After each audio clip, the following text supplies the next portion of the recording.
and welcome to Tome of Uselessness. I'm Devin. I'm Dan.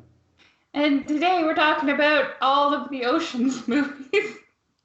Not all movies about oceans, but all of the 4 movies in the Oceans number saga. The heist saga. The heist saga. Yeah. But first, do you like anything in this post-pandemic world? Yeah, I was, just going to highlight a few things here. I read a book called The Mosquito by one Timothy C. Weingard. Mm-hmm. And it's basically about how the mosquito, and by extension, the diseases that mosquitoes carry, have been the biggest killers and shapers of history since man. Oh, interesting. Yeah, it was pretty interesting, actually. And basically how, malaria really does mess up the world a lot. I'm sure people know that, but it was, especially considering we live in an area that doesn't have a lot of mosquito-borne diseases, it was pretty interesting to read about how bad mosquito-borne diseases have shaped events and stuff. So it was pretty cool. But they don't carry Lyme disease, luckily. That they don't. That's ticks. Yeah. Yeah. FX had a show called Devs, which I enjoyed, which was 8 episodes, and that was by the guy who made Annihilation and Ex Machina, Alex Garland. Mm-hmm. And I enjoyed that. It was just some straightforward kind of hard sci-fi and what's going on and what's it mean to be human, parallel realities, all sorts of great stuff. So Nice. Yeah, Westworld Season 3 just ended as well. That was very enjoyable. I released a 2-parter of my thoughts of the season. Mm-hmm. Let's see, some comics. I finally finished reading Saga, all 54 issues, I think it is, of that. Oh, nice. Was it good? Yeah, it was really good. I could see why it was so popular. And it was just interesting how the characters, because it's focused on a small child, and then she ages throughout they time jump a year, 5 years and stuff like that. So she's not just a small child the whole time. Oh, that's cool. Yeah, it was pretty cool. And then I finished reading a huge run of Birds of Prey, the comic. There's 127 issues of that. And it was pretty good. It was weird, though, because there was a logical conclusion point, and then it kept going. Oh, I hate that. And then it kind of they broke up the team, and then it ended. So then I guess they could, start anew or write another storyline as comics do, right? So.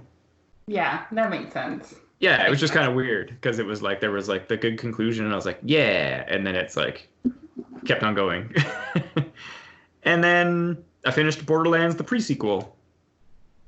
Cool. Yeah, because a lot of the video games I play don't have endings, so I was like, I should play something with an ending. So enjoyed that. Nice. Yeah. Hey, this is not something that I've liked yet. Mm-hmm. But I've heard a rumor that the next Dresden book is coming out in June. Yes, I have also seen stuff about that as well. That's kind of exciting. It's been 5,000 years. Yeah. I mean, it hasn't been as long as Game of Thrones people wait, but it's been a while. Or Wheel of Time people wait. Oh my god. I liked some stuff too. Sure, what do you got? Mostly movies. I watched The Gentleman, the Guy Ritchie movie with Hugh Grant making a weird choice of accent. Yeah.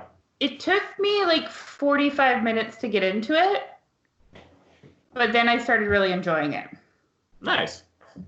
And then I also watched The Dead Don't Die, which is a zombie movie starring Adam Driver and Bill Murray.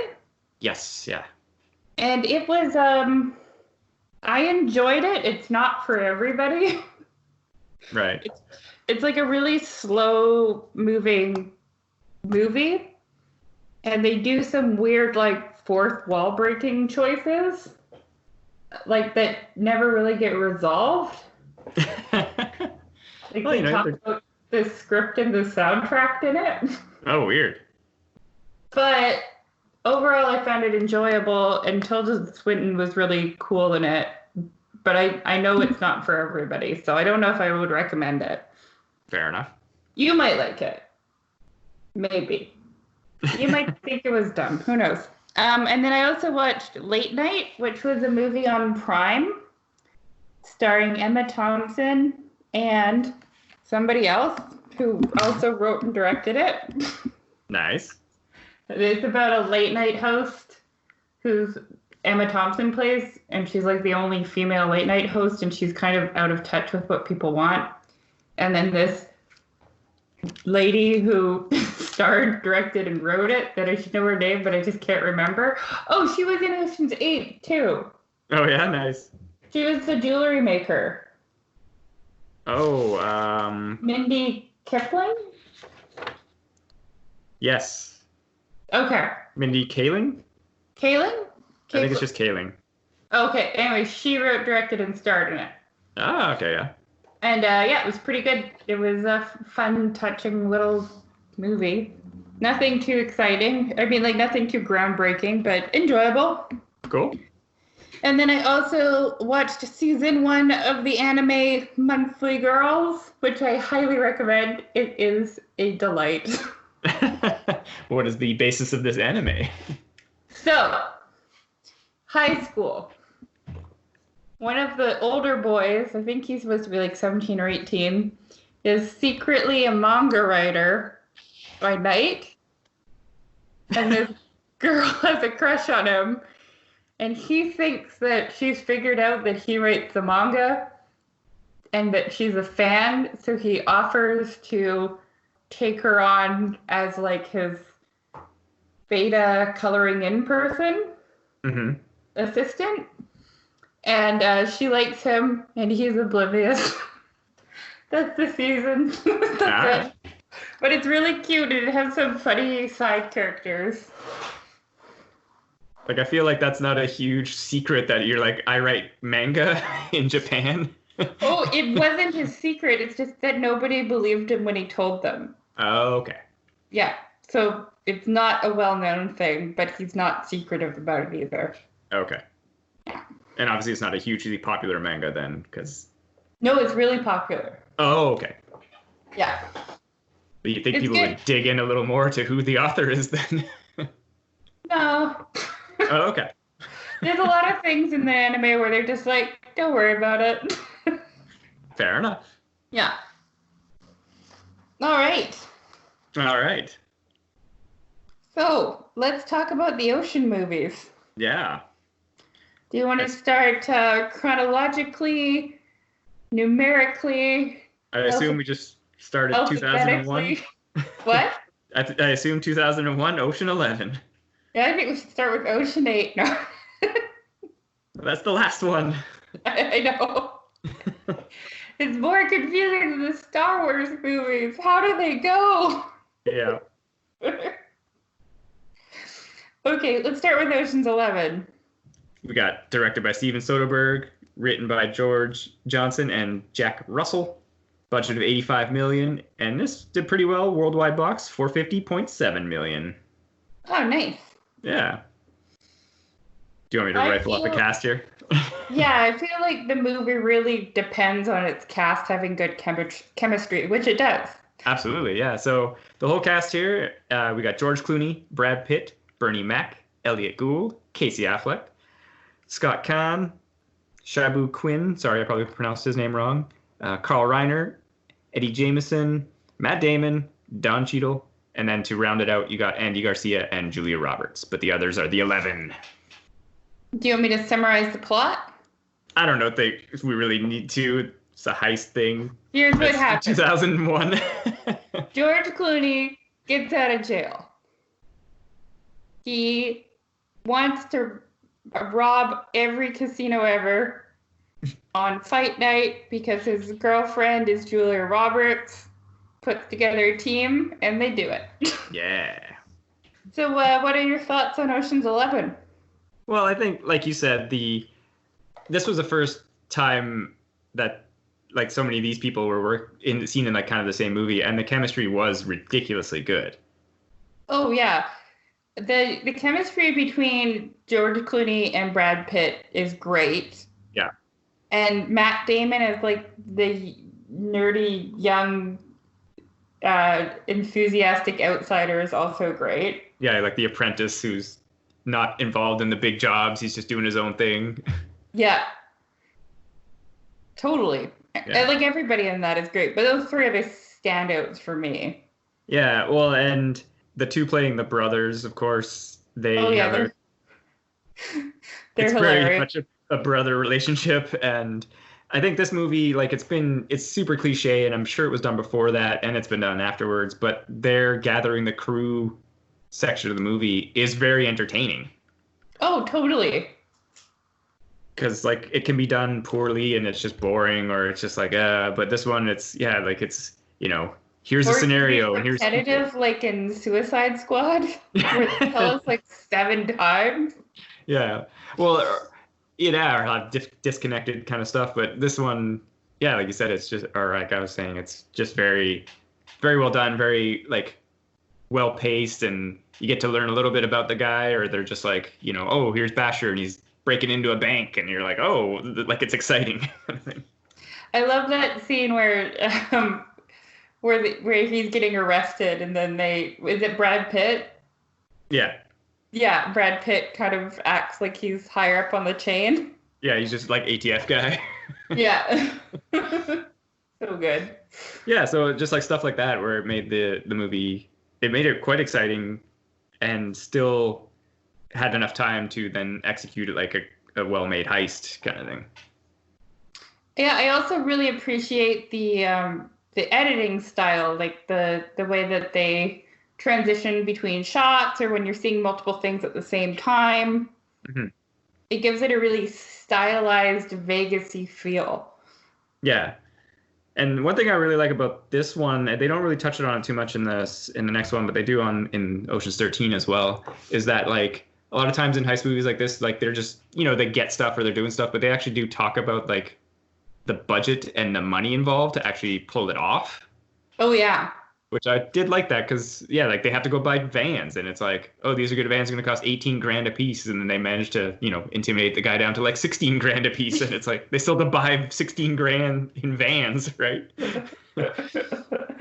And they're bribing people and they're doing like this and that, so it's like it's not just that they're just master thieves and everything works out. It's like, no, they actually have to like spend out money and get equipment to make it work.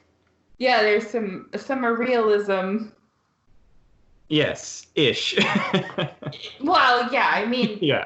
No and yes and no. Yeah, no, but like I said, I just like that, and of course, everybody having their own skills and cons that they're doing, or like I said, the two brothers characters having to do multiple cons. It's very good. Yeah, anytime the two brothers are together, it's a highlight. Yeah. What did you? Oh, sorry. No, continue on. No, you continue on.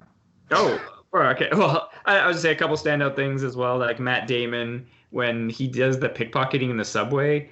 I remember I've seen this with the director's commentary, and they actually had to do that slow frame device because he was doing it so well that you couldn't tell that he was actually pickpocketing that guy. Oh, really? Yeah, they were saying that like that you couldn't see it essentially happening, so they actually had to do that freeze frame.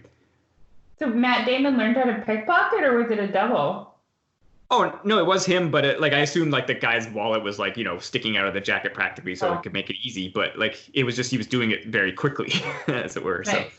So I thought that was kind of a neat note, and I did like the way it was told with Carl Reiner, how his health. And you're like, oh, and then there's that moment where it's like, oh, is he really having a heart attack during this thing? But it was all part of con. That is a good psych out. Yeah. So there's a couple good moments like that are actually good for, like, psych you out as the audience as well as the characters in the movie. Yeah. I was gonna ask, how do you feel about George Clooney and Julia Roberts' chemistry? Well, I mean, like in this movie, I know like she did it kind of almost as like a lark, and yeah. I was fine with it. I'm not a huge fan of Julia Roberts, so I was just kind of like, okay. But, me neither, but I also feel like that role, like her part could have just been not part of the movie and I would have been fine with it. Right. I don't feel like she added anything or that character added anything. But, it was something for him to have that extra motivational digging at Terry, as it were, stealing everything. Yeah. Yeah, fair. Yeah. I don't know. Should we motor along to Ocean's 12? Well, okay. One more thing about this then. I liked the heist and how well it was constructed, and you could tell that there was a lot of thought of it to it. The only thing, again, and even the director admits it, that the bags that the guards take out with the X's, they have no explanation as to how they got there. Oh, yeah. Yeah, I kind of headcanoned it and just be like, oh, they like stashed some in somewhere and then like brought them into the elevator, whatever. Yeah. That's like, because it's pretty happening pretty quick that it's not too important, but that's pretty funny. But I do like the heist and how, it's executed is good stuff. I agree. I would recommend seeing it. Would you? Oh, absolutely, yeah. The first one is, super well constructed. The first one is the best one. Yeah, it's hard to argue with that. All right, I guess we should move on. Sure. To Ocean's 12. So 2004, had the same director, of course, and it was written by somebody different, a George Nolfi, sorry. And one of the things that was interesting between the second and the third one is that, or the first and the second, is that in the first one, he didn't really give the actors a lot of like directions about like, oh, you sit here, you do this. They kind of all naturally kind of like that briefing scene where George Clooney's laying out the heist. Yeah. He just told them all like, do whatever, like sit wherever. And it all worked out pretty well. Like you said, Linus is in the background, because he's not too familiar with everybody. Yeah. And in the second one, apparently he went crazy and was like, here's your marks and everyone has to stand here. So it was like the opposite. Oh, weird. Yeah. But the budget on this one, oh, sorry. I was going to say, the guy that wrote the second one, who wrote Ocean's 12, was it his first movie that he ever wrote? I don't know. I didn't look that up. Okay, you keep talking about box office. I'm going to look it up. Sure. Well, so the budget for this one was larger, 110 million, because I guess everyone get a little bigger cut.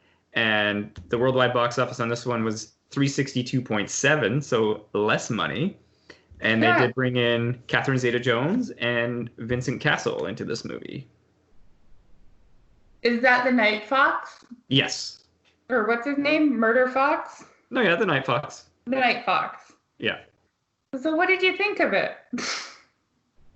So again, I still like the chemistry of the cast. I still think here's my note on this. Still enjoyable until it's not. That's fair. I really was not a huge fan of it. Yeah. It didn't feel like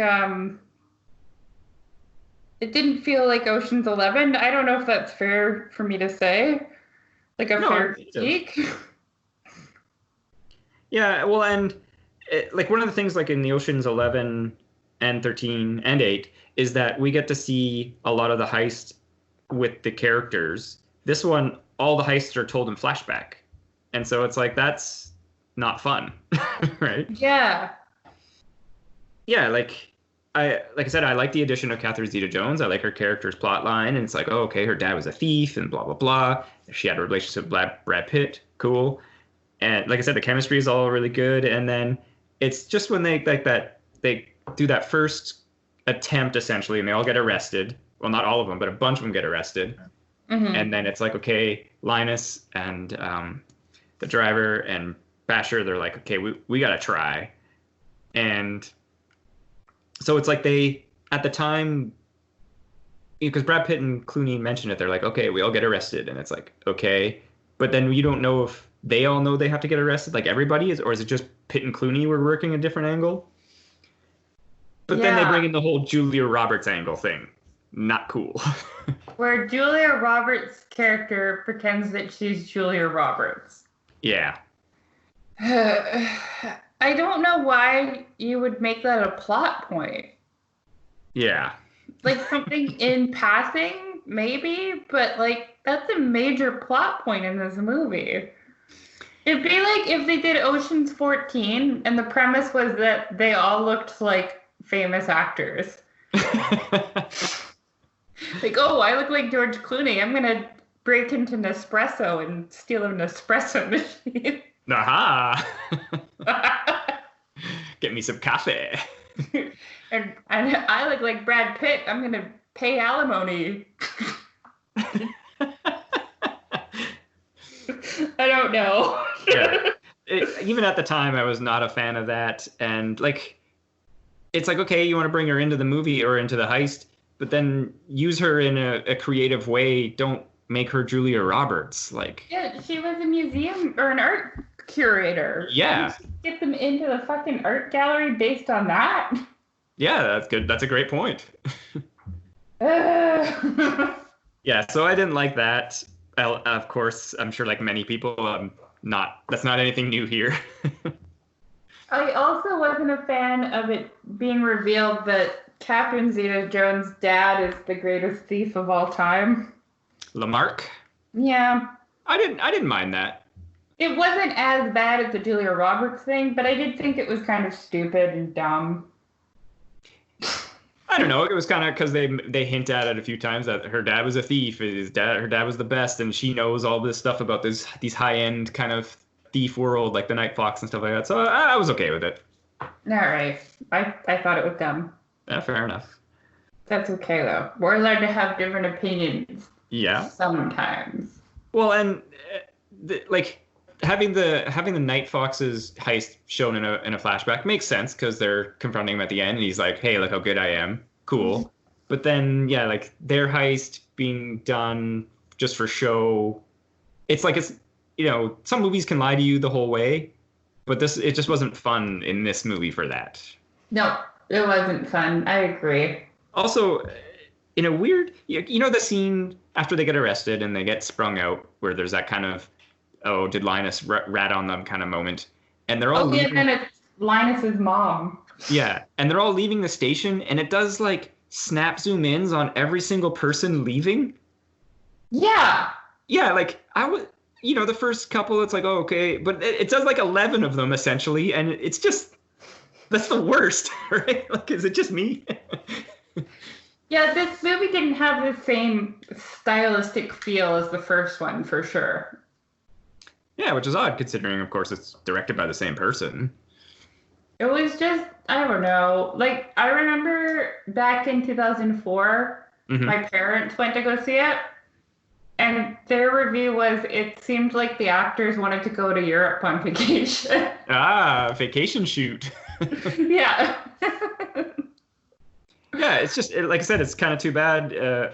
I'm enjoying it, enjoying the chemistry again. Brad Pitt, George Clooney are together, and Linus is screwing things up, and it's all fun, and then it just kind of scrambles itself in the end. Yeah. Yeah, wasn't my favorite. What'd you find out about our friend George Nolfi? Oh, well, he has written other movies. So before or after? Ocean's 12 was his second movie. His first movie was Timeline. Okay, yeah. I've seen that. And he also wrote The Sentinel. The show?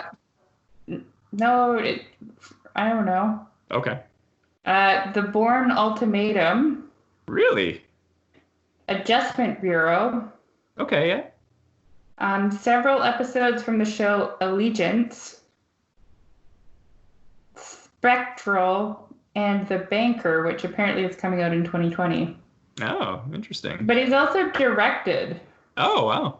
He directed The Adjustment Bureau. Okay. I actually really like The Adjustment Bureau. I know some people are down on it, but I didn't see it. Neat. Oh, it's kind of neat. Oh, he also produced it. Wow. Well, good for him. I guess he's just friends with Matt Damon. Yeah, apparently.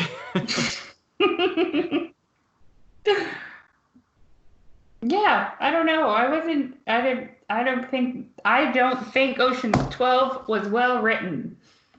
That's my hot take. Yeah, that's fair. I mean, yeah, I think structurally it definitely has its problems. Yeah, wasn't my favorite. Should we move on? Yeah. Would you recommend people to watch Ocean's 12? I think if you're going to like completionist it, yes, but otherwise if you're just like, hey, I should watch an Ocean's movie, not 12.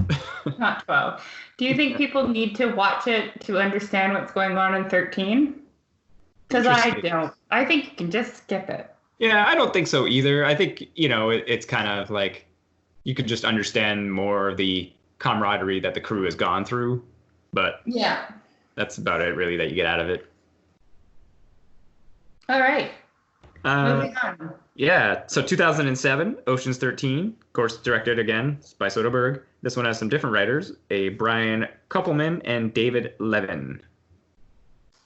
So I liked 13 better because it felt more like Ocean's 11. Yeah, very much so. It's like casino heist. Yep. Well, and I was just going to say, so the budget on this one, they went back, and it's 85 mil, but it only did 311.3 mil worldwide, and it's got the addition of Al Pacino and Ellen Barkin. Was that Al Pacino's assistant? Yeah, sorry. Okay, cool. So, the plot of Ocean 13 is that one of the old men... It's Reuben Elliott Gould. Thank you. Reuben was supposed to go into business with Al Pacino to build the sexiest hotel in the world. Mm-hmm. But Al Pacino fucks him over pretty bad, and then Reuben gets sick and is gonna die. Yeah, he goes like kind of comatose or something. He's a heart attack, I think, right? Yes, I think there is that heart attack element, yeah. So then Danny Ocean gets his crew together 3 years later to fuck up Al Pacino's soft open and steal all his money. Well, they call it a reverse, reverse store clearing or something like that, where it's like they don't need to also win, but as long as the casino loses. So like other people are winning too. Oh, yeah. That's right. But they also want to steal his diamonds. That's right. They also want to steal the diamonds. And they want to make sure that his hotel doesn't get a diamond star rating. Yeah. A 5-diamond special. Yeah. I was about to say we didn't really discuss the plot of Ocean's 12, but whatever. That's because it didn't have one. Julia Roberts is bad. I was going to say that was one element that I was disappointed in this movie is that they didn't bring in Julia Roberts or Catherine Zeta-Jones. Yeah, they were too busy. Catherine Zeta-Jones was probably... What year was it again? 2007? Yeah, she was probably working on Chicago. Yeah, like I said, I would have liked that, to continue that. You build the crew more. But that's true. But there are also characters that add nothing to the team. But they could be used to add to the team. Yeah. That's fair, but they don't have the camaraderie that the boys have. And I like a strong female character, but I think they're kind of tokens in 11 and 12. Like, oh, look, we have a lady. Fair enough. You guys were mad because we didn't have a lady before, but now we got a lady. Well, the lady could be doing a scheme, especially Catherine Zeta-Jones. She knows the schemes. Yeah, I know, it would be cool, but I just, based on 12, I'm okay that they're not in 13. Okay, fair enough. Yeah. And she had to go make Chicago. Yeah, that's cool. And Traffic. Oh, yeah, I guess that was that time, too. Around then, I don't know. I love Traffic. It's a great movie. I've never seen it. It's a great movie. Is Johnny Depp in that, too? No. What was he in that was like Traffic? Was he just doing cocaine at that time?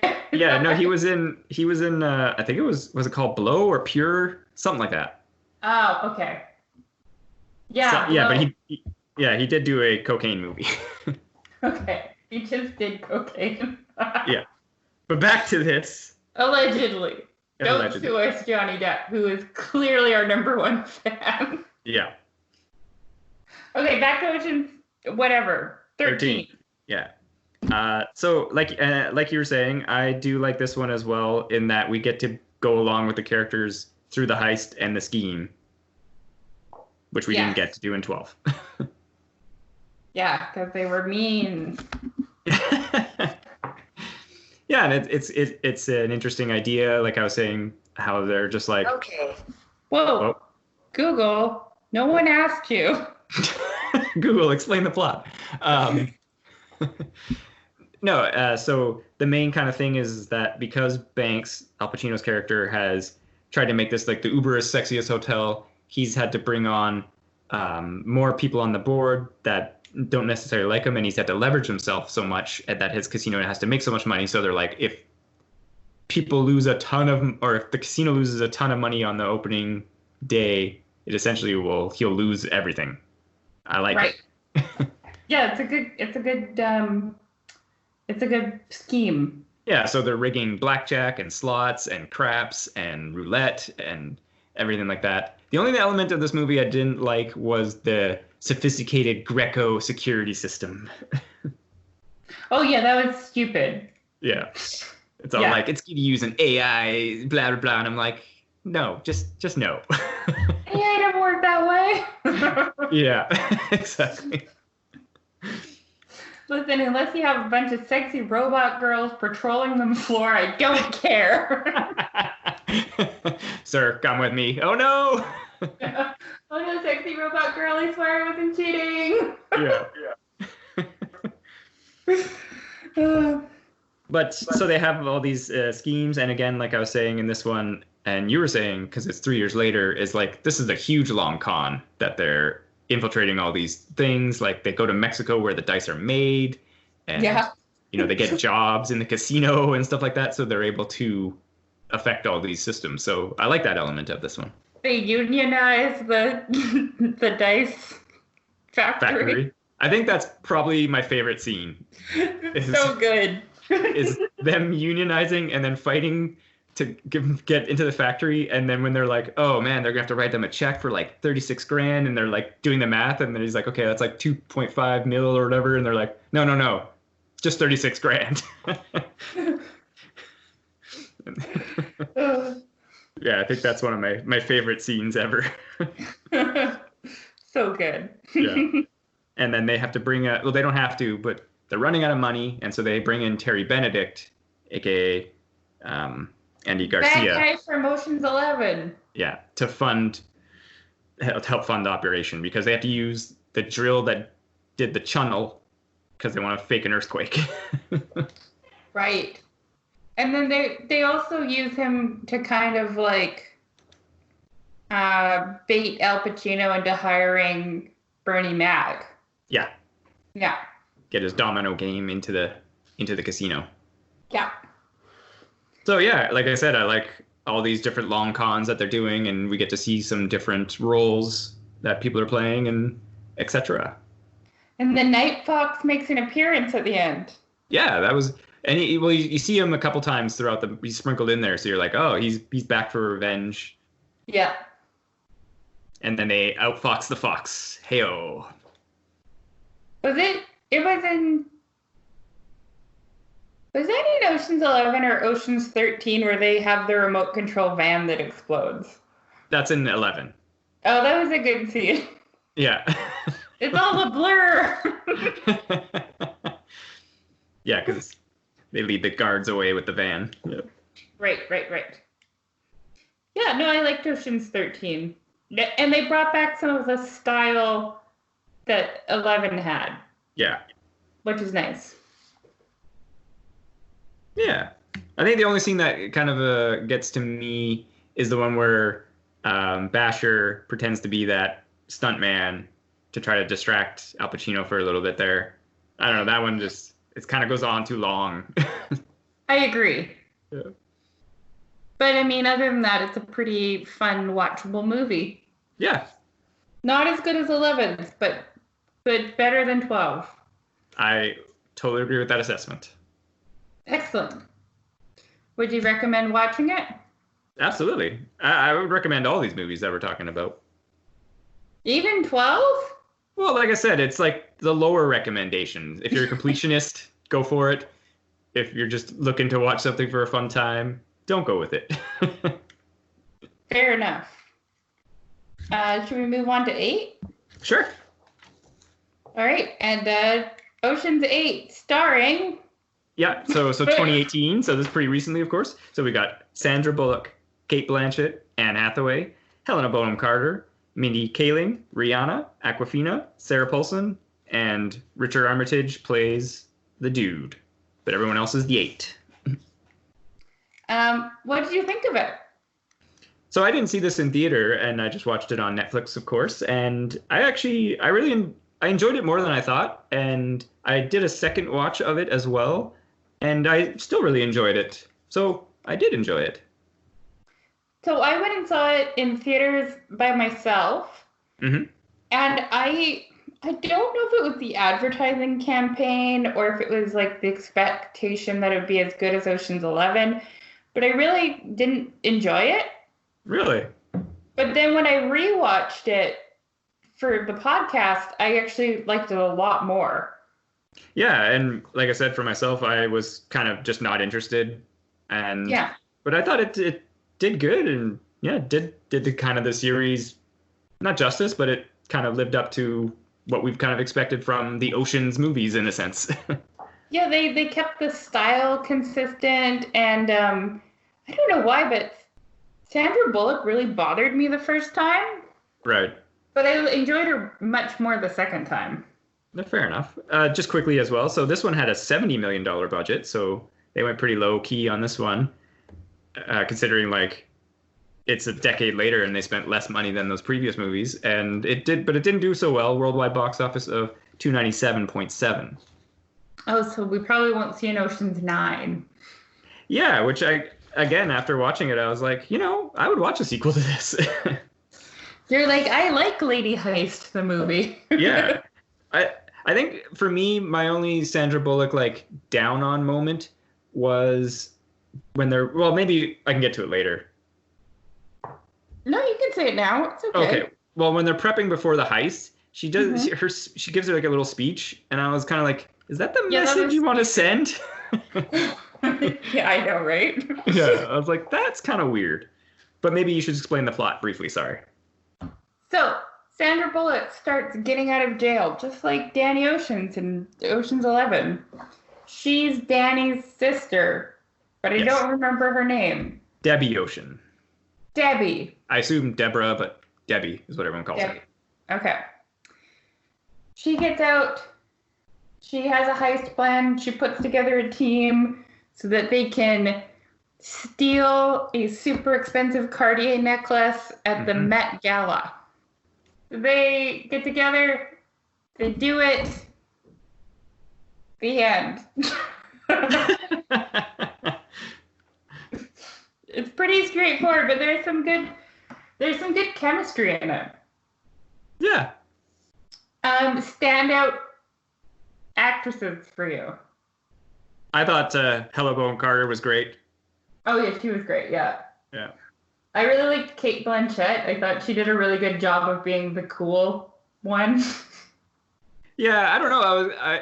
Her performance, like, I'm still not 100. Still not sure how I feel about it. Oh really? Yeah, I know you're a big Cate Blanchett fan. I just thought she was so cool in it. Yeah, fair Everything enough. she did was cool. I also thought Sarah Paulson. Thank you. I keep wanting to say Sarah Palin, and that's a different person. Is indeed. Yeah, she was a major part of the heist, as it were. Yeah, and I thought she was really good in it too, as like a soccer mom that's also a fence. Yeah, I did like that scene where when she's talking with her, she's like, "How do you explain this to your husband?" She's eBay. So good. Yeah. I also thought Rihanna was pretty fun in it. I wasn't sure. I don't know. I haven't seen Rihanna on a ton of stuff, but like she seemed like she was having fun with it. So she was like glammed down for most of the movie, which I thought was cool too. Well, and I thought that was funny when they were just like, oh, Rihanna's gonna, like, her character is gonna have to dress up, even though she's like frumpy hacker or whatever, and then she's walking around. It's like, yeah, it's Rihanna. Like, yeah, she's fine. She's Rihanna. Yeah. Riri can handle it. Yeah. And yeah, this one, like, her gathering her crew, there was still some funny moments, but there was nothing like too outlandish, as it were. But there was still kind of a good scene where you got to see them gathering the crew and stuff like that. I like that. Yeah, it was really good. Mm-hmm. And you kind of get something of their motivations. Yeah, totally. The only character I didn't really like was James Corbin as the insurance adjuster. Yeah, I was going to get to him. Oh, okay. No, that's fine. You didn't like him as the insurance adjuster? I just found him very irritating. Yeah. Am I alone in that? No, And I'll say, like, with his scene, the first time I watched the movie, I was like, this is just like, it drags the movie down. Like It totally does. Everything totally stops for this sequence with this guy, and I was like, oh my gosh. But then the second time I didn't mind it as much because I understood how it was more part of the heist, but still it was still kind of like, ugh. I think it was him. That's possible. Yeah, it's possible. I feel like if it was maybe somebody else, it would have been better. Maybe. Who knows? Yeah, I don't know. Like, because I guess because the pacing of all before that stuff is not high pace, but it's like gathering the crew, doing, organizing the heist, doing the heist. So it's all like high energy, and then it just stops. I'm gonna investigate the theft, and you're like, I don't want to see someone investigating the theft. They just do the theft and get away with it. That's these movies, right? But it was like part of the double cross. Cool. Yeah. And I like that Anne Hathaway ends up joining the team. Yeah. Yeah, and I don't know if I remember hearing like some people were just like didn't believe it or were weirded out, but I kind of liked it. It was just kind of like it was an additional wrinkle to the scheme, and not everything went 100%. I feel like people just don't like Anne Hathaway. Really? Yeah, a lot of people just don't like her. Oh. I don't mind her. No, and I thought she did well playing like, some kind of socialite woman. Kind of like bitchy actress. Yeah, doing her thing or whatever, right? So. Yeah. No, I really liked it. Oh, yeah. See, back to the Anne Hathaway thing, because I felt that was similar kind of to like Touloure's character, the Night Fox, because it's just like he's a rich, bored person, Yeah, totally. And she just wants friends. Yeah, she's just like, I'm a rich, bored person that wants some friends, and you guys seem cool. So like, yeah, for me, I was like, yeah, it's cool. And like I said, it was an additional wrinkle to it. And totally. I did like the intro for Hello, Bowen Carter with the fashion show just going terrible, and they're all like, hey, it's fine. They're all dressed like flight attendants. Yeah. So good. Yeah. And I liked, it was stupid, but I liked the scene where Helena Bonham Carter was having lunch with Anne Hathaway. Yeah. And they're out the window. Yeah, she's supposed to look like bored and disinterested, so they're out the window blowing bubbles and stuff. Yeah, doing ridiculous things. Yeah, it was good.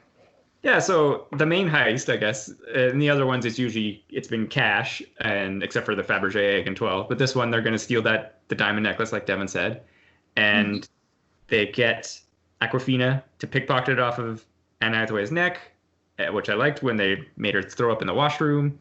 Yeah. And they plant it on somebody, and then Mindy Kipling, she's a jeweler, and she breaks this 6-pound diamond necklace down into other jewels, and they walk them out of the museum. And I was like, oh, that was clever. I like that. Yeah, she turns them into like bracelets and rings and shit like that. Yeah, earrings and stuff like that. Too. It's pretty cool. Yeah, I was like, oh, that was kind of a cool idea. They didn't just try to like smuggle it out in a bag or something like that. I thought that was an extra clever element.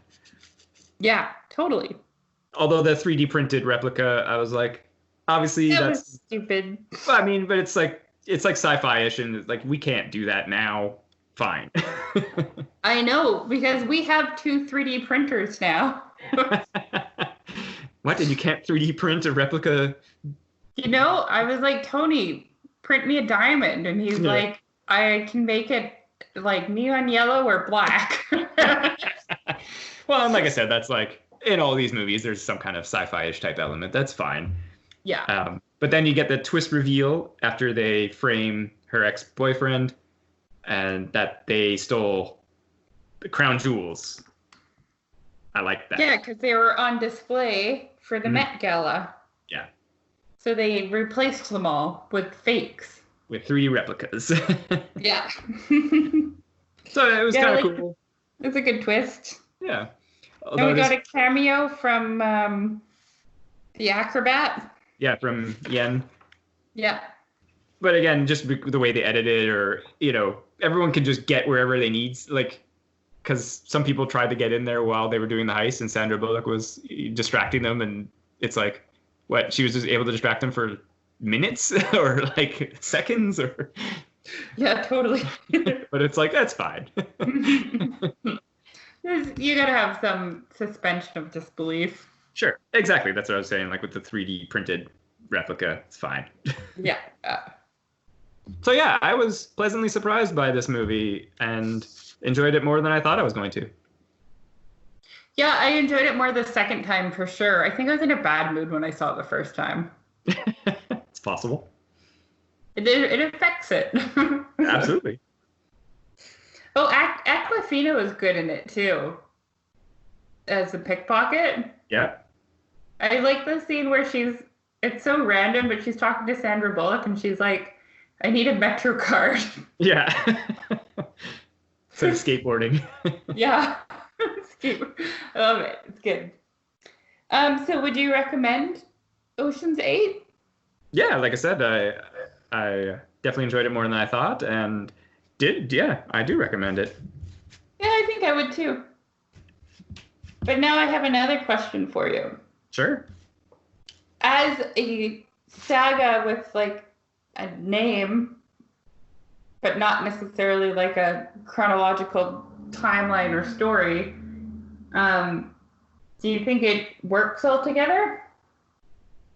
Yeah, it's interesting because the element, like the one thing that I was kind of down on it previously about this movie is the fact that it's like, okay, it's her sister, and it's like she's also a criminal doing heists. As presented in the movie, I was totally fine with it. Yeah, because Ruben makes a quick cameo too, doesn't he? He does, yeah. Tells her not to do the heist. She says sometimes just knowing the job will work is good enough. Yeah. But like, do you feel like it fits in with Oceans 11, 12, and 13? I would say yes. I would agree. I think the only one that doesn't really fit in is Oceans 12. Yeah. Yeah, well, and I remember because there was rumors, and even in the movie, of course, they're like, is your brother really dead or this or that? And I just assumed he wouldn't be dead and that he changed his name, right? Like, so. Yeah. Because it's like. He didn't die in 13, though, did he? No, none of them died in 13. So he just died off screen. Yeah. And so I was kind of like, because even she says it, she's like, I don't know if you're even in there or not. And Elliot Gould doesn't reveal that, Ruben. So it's like, he could be out there because in 12, he did have a different name. He was going by like Miguel something, right? Like Miguel Sanchez kind of style. So yeah. It's just kind of like, whatever. So my point was going to be that there was rumors if he was going to show up or not. And it was probably like they wrote it so that it could go either way. That makes sense. I wonder if they made an Ocean's 9 and they or Ocean's whatever 19 and they fused the teams together, do you think it would work? Probably not. That's probably too many people on screen. Yes. But I would say you could probably bring back, someone like you could bring back Clooney, Pitt, and Matt Damon and Basher or whatever, and then that's a pretty good crew to mix with the others, and you bring back Yin to do something, Greaseman-ish or whatever, right? Totally. Sorry, my cat wants out. Meatball scratching at the door. I didn't even know he was in here. 1 second. But I think it would be definitely possible to bring in some of them, mix in with some of the other crew, and then you could do something with that. But I don't know. I mean, I haven't heard any rumors of anything with this franchise. Ocean's 2020. They caused COVID. What? Yeah. That's terrible. To rob the Canadian government of CERB payments. That's like a Die Hard type plot where someone would do that. Good point. Could be a crossover. Oh. I don't know. What do you feel about the entire series, as it were? I like it. I do feel like 8. I don't know if it's just because it's newer, but it does have a little bit of a slicker look to it. But I do like that it kind of had the same transitions as Ocean's 8, 11. Mm-hmm. So I still think it fits in there. I think I like it. Yeah, I think the runtime on most of them are similar, except for the 13. I think 13's really long. Yeah, it's much longer. Yeah, and I think like that's what I was saying. Like, there's a couple scenes that could be trimmed, whereas I Yeah. think the other ones, like this one's 2 hours 8, and I think the others are around that running time as well. So it kind of goes by quick and enjoyable. What did you think about the element that, you know, Buddy framed Sandra Bullock and then she wants the revenge? I think that feels like it's in line with the Ocean's philosophy on life. Yeah, that's fair. Because Danny's getting back at Andy Garcia for stealing his woman. Yeah. Brad Pitt is getting back at the Night Fox for stealing Catherine. She's so focused on him. I just think like issues with your past ex is very on brand for Ocean's movies. Fair enough. Was there anything about 8 you didn't like? Did I ask you that already? Or did you tell me that? Yeah, I didn't like James Corbin. Right. Aside from that. Aside from that, no, I think I was just like in a bad mood when I went and saw it. Mm-hmm. Right? Like I was maybe like the kind of bored and like lonely because my days off were not days off that other people had, and so I went and saw this movie by myself, and then I was mad at it. I don't know. Fair enough. Who knows? I didn't mind it. The second time was better. I would recommend people to watch it. I think a lot of people would like it, and it had a really good cast. Yeah. I was trying to think, well, we've been talking about it, that like, what's another comparable movie to this series? Because there's not that many, like, more lighthearted heist type movies, is there? That are good, let's say. Good question. Because obviously, like, there's The Sting, but that's the classic. But I mean, like, a more modern example of that.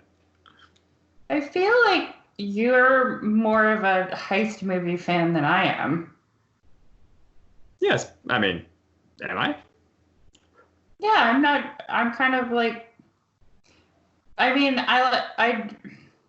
So, I hate car chase movies. That's true, you do. But I don't mind heist movies. I don't know. I think like anything that it's executed well and well written, it can be entertaining, right? So, and these movies are. But I was just trying to think of like, is there another one like around the same time? Like, is around the time of Ocean's 8? Was there anything similar to that? I've opened up a list of heist movies. Oh. So in 2003, The Italian Job was out. Yeah. That's kind of a heist movie. It is indeed, yeah. Was Snatch a heist movie? It's in the list. Would you count that? It kind of is, but it's more of like a gangster movie, I would say. Yeah. Oh, the Thomas Crown Affair. Do you remember that movie with yeah. Pierce Brosnan? Yeah. Yeah, Pierce Brosnan. Oh, Baby Driver. That's kind of a lighthearted heist movie. It wasn't my favorite, though, because it's a lot of car chases. Right.